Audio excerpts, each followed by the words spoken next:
নির্বাচনের সঙ্গে জড়িত কর্মকর্তাদের কেউ আওয়ামী লীগের দোসর নয় বলে মন্তব্য করেছেন স্বরাষ্ট্র উপদেষ্টা জাহাঙ্গীর আলম চৌধুরী।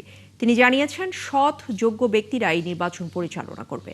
সন্ধ্যায় সিলেটে ত্রয়োদশ নির্বাচন এবং গণভোট সম্পাদনের লক্ষ্যে আইনশৃঙ্খলা বিষয়ক মতবিনিময় সভা শেষে কথা জানিয়েছেন তিনি।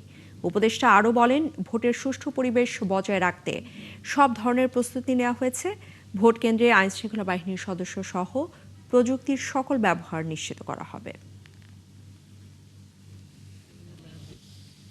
নির্বাচনের সাথে যারা জড়িত, এখানে কোনো আওয়ামী লীগের দোসর বলতে কোনো কিছু নাই। এখানে সবাই নির্বাচনের জন্য প্রস্তুত। এখানে সবাই খুব ভালো অফিসার, সৎ অফিসার। ড্রোন থাকবে সব কেন্দ্রে না, তারপরে আমার বডি অন ক্যামেরা থাকবে, তারপরে আপনার এই আমার ইভেন ডগ স্কোয়াডও থাকবে। আমরা এবার সব ধরনের প্রিপেয়ার